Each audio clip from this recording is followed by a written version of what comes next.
नमस्कार, स्वागत है आपका। आज बात करते हैं अमेरिका और इजराइल ने जो संयुक्त रूप से ईरान पर हमले किए हैं, उसके बारे में। इस वीडियो में आप सरलता से समझ सकेंगे कि इस हमले का कारण क्या है, इसका परिणाम क्या हो सकता है।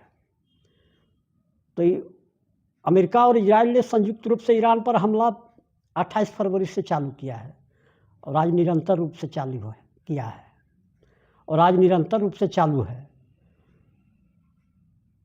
ईरान भी लगातार प्रत्याक्रमण कर रहा है और अमेरिका और इजराइल को नुकसान पहुंचा रहा है। इस हमले के पीछे केवल अमेरिका की स्वार्थपूर्ण नीति और दादागिरी है, जो हमेशा से वेनेजुएला और इराक जैसे छोटे देशों पर दिखाता है।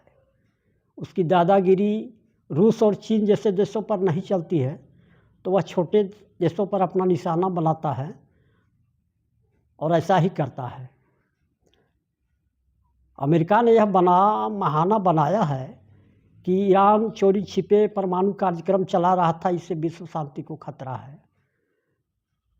पर अमेरिका की दोहरी विदेश नीति देखिए कि भारत ने शांतिपूर्ण ढंग से परमाणु परीक्षण 1974 में जब किया तब, और 1998 में जब वाजपेयी के शासनकाल में परमाणु परीक्षण किया तब भी अमेरिका ने विरोध किया।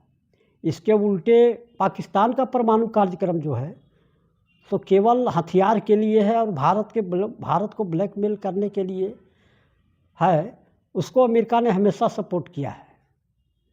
तो अमेरिका की इस नीति को देखिए और समझिए कि अमेरिका क्या चाहता है, विश्व में क्या करता है। अभी जो अमेरिका और इजराइल ने जो हमले चालू किए हैं, उसके परिणाम से ईरान ने हॉर्मुज स्ट्रेट को बंद कर दिया है। हॉर्मुज स्ट्रेट से ही विश्व में तेल और गैस का 20% व्यापार होता है। इस रास्ते से होकर तेल और गैस की आवाजाही बंद हो गई है। इससे पूरे विश्व में तेल और गैस की कीमतें बढ़ेगी और व्यापार भी प्रभावित होगा। इससे पूरे दुनिया के नागरिकों को महंगाई झेलनी पड़ेगी और कष्ट होगा। पर ट्रंप ने अपने जिद और अहंकार से ईरान पर हमला किया है।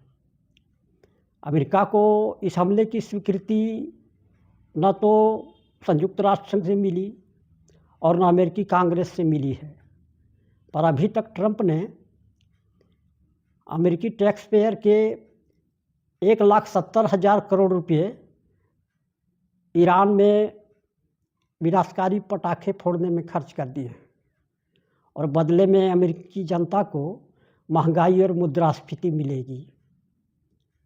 और इजराइल ने भी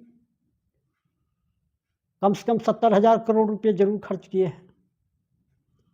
तो भारत में जो कहावत है कि चोर को रगेदने वाला और भागने वाला चोर दोनों थकता है, तो इस प्रकार से ईरान, अमेरिका, इजराइल सभी को विनाश झेलना पड़ेगा।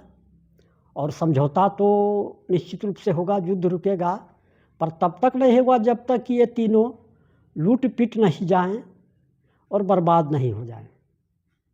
उसके बाद ही आप विश्व में शांति की कामना कर सकते हैं। इस अंतर्राष्ट्रीय शक्ति संतुलन में भारत की स्थिति सबसे कमज़ोर है। डॉक्टर मनमोहन सिंह या वाजपेयी के शासनकाल में भारत की विदेश नीति की अंतर्राष्ट्रीय पहचान थी। भारत की आवाज़ सुनी जाती थी और सम्मान की दृष्टि से देखा जाता था। पर अभी जो मोदी का शासनकाल में है, भारत की विदेश नीति सबसे निम्नतम स्थिति में है। अभी भारत को कोई पूछने वाला नहीं है। भारत न तो वेनेजुएला में अमेरिकी कार्रवाई का विरोध कर पाता है और न यूक्रेन पर रूस के हमले का विरोध कर पाता है। तो भारत की स्थिति एकदम लचर हो गई है।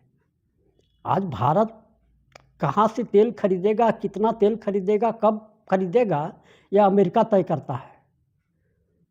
भारत के किसान क्या उपजाएंगे, कितना उपजाएंगे, क्या खरीदेंगे, क्या बेचेंगे, या अमेरिका तय करेगा। तो आप समझ लीजिए कि भारत की क्या स्थिति है। आज आप अगर स्पष्टता से मूल्यांकन करेंगे तो भारत अमेरिका का एक